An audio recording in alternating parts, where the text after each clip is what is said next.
E aí, hoje a gente vai mergulhar fundo no relatório mensal do HSML Maus, o HSML11. Vamos juntos desvendar o que os números de setembro de 2025 nos contam sobre dividendos, sobre a performance dos shoppings e, claro, sobre o futuro do fundo. Para organizar nossa conversa, a gente vai passar por 5 etapas. Começamos com o raio-x do fundo, para entender o que ele é. Depois, vamos para a parte que todo mundo gosta, o retorno para o cotista. Em seguida, a gente investiga o motor de tudo, que é o desempenho dos shoppings, checa a saúde financeira e fecha com aquela análise geral, botando os pontos positivos e negativos lado a lado. Bom, vamos começar pelo começo, né? Antes de analisar qualquer resultado, a gente precisa saber exatamente com quem estamos lidando. Quem é o HSML11 na fila do pão? Então, o HSML11 é um fundo imobiliário focado, como o nome já diz, em shoppings. E um ponto-chave aqui, ele é de gestão ativa. Isso significa que a equipe está sempre buscando as melhores oportunidades, seja comprando, vendendo ou melhorando os imóveis para gerar mais valor. O portfólio hoje tem 8 shoppings espalhados por 5 estados e, olha que detalhe importante, em 7 deles, o fundo é o sócio majoritário, ou seja, ele manda no jogo, tem o controle da estratégia. Agora sim, vamos falar da parte que mais interessa para quem investe, o retorno no bolso. O que o fundo entregou de dividendos e como o mercado está olhando para ele. E o grande número do mês de setembro foi esse aí, 68 centavos. Esse foi o valor que pingou na conta de quem tinha uma cota do HSML11. Mas vamos entender melhor o que esse número representa. E o legal não é olhar só o número isolado, mas a tendência. Setembro foi o terceiro mês seguido de aumento nos dividendos. É uma escadinha, sabe? 66, 67 e agora 68 centavos. É um crescimento gradual, mas que mostra uma consistência muito positiva. Certo, mas e o que esses 68 centavos significam em termos de rentabilidade? Bom, se a gente pegar o preço da cota no final de setembro, esse pagamento representa um dividend yield de 9,4% ao ano. Em outras palavras, se tudo ficasse como está, esse seria o retorno anual só com os dividendos. E aqui a análise fica ainda mais interessante. Olha só, enquanto o mercado negociava a cota por R$ 86,41, o valor patrimonial, que é basicamente o valor contábil dos imóveis do fundo, era de R$ 104,10. Isso nos dá um indicador P sobre VP de 0,83. Traduzindo, o fundo estava sendo negociado com um belo desconto de 17%. É como se o mercado estivesse oferecendo uma promoção para ser dono de um pedacinho desses shoppings. E para reforçar essa confiança, a própria gestão do fundo veio a público e basicamente disse o seguinte: olha, a gente está revisando nossas projeções e agora o piso da distribuição para o semestre é de 68 centavos. É um recado claro para o mercado de que eles acreditam na manutenção desse patamar de rendimentos. Beleza, a gente já viu o resultado, o dinheiro na conta, mas de onde vem esse dinheiro? Agora a gente vai olhar para o coração da operação, para o motor que faz tudo girar. A performance dos shoppings. Mas antes de mostrar os números, a gente precisa entender rapidinho um conceito fundamental, o tal do NOI. Pensa no NOI como o salário bruto de um shopping. É toda a grana que entra com o aluguel, estacionamento, etc., menos os custos para manter o shopping de pé, como limpeza, segurança. É o que o imóvel gera de verdade, na veia.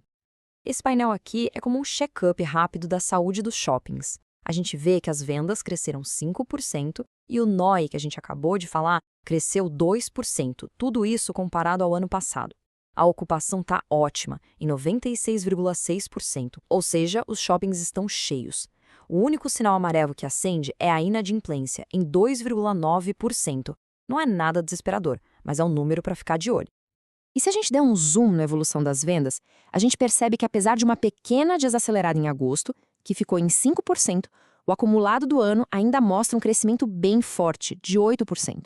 Ou seja, a trajetória continua bem positiva. E quem foram as estrelas que puxaram esse crescimento para cima?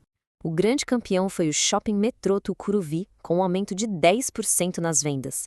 Logo atrás, o Shopping Paralelo em Salvador e o Shopping Uberaba também não fizeram feio, com um crescimento bem sólido de 7% cada um. Ok, a operação está rodando, os shoppings estão vendendo, mas e as contas do fundo? Como está a estrutura financeira, o endividamento? Vamos dar uma olhada nisso agora. O primeiro número que a gente olha aqui é a alavancagem, 19,3%. Esse percentual mostra o quanto de dívida o fundo usa na sua estrutura. E para um fundo de shopping, esse é um nível considerado bastante saudável, bem controlado.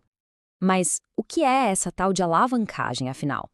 Pensa assim, é como se uma pessoa pegasse um financiamento no banco para comprar um apartamento maior, que vai gerar um aluguel maior. Se o plano der certo, o retorno fica turbinado. Mas claro, toda dívida adiciona um elemento de risco que precisa ser muito bem gerenciado. Agora, muita atenção nesse slide, porque ele é um dos mais importantes da nossa análise. Ele mostra que em setembro o fundo gerou um resultado de 91 centavos por cota, mas distribuiu só 68.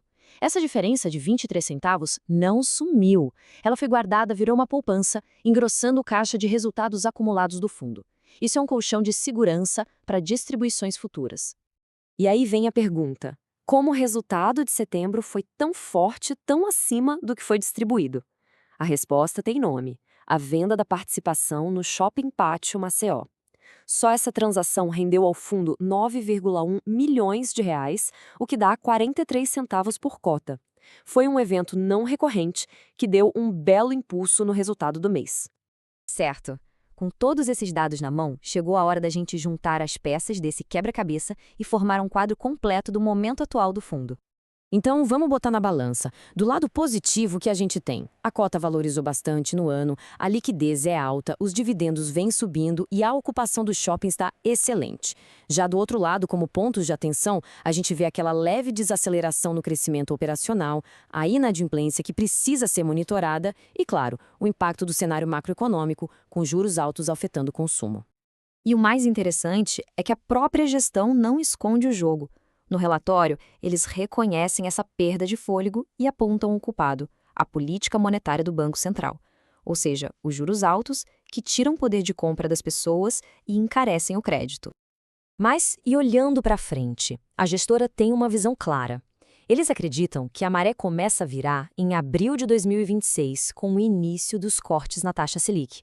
A projeção é que a gente termine em 2026 com juros a 12,5%, e isso somado a uma previsão de crescimento da economia para 2025, pinta um cenário bem mais otimista lá na frente.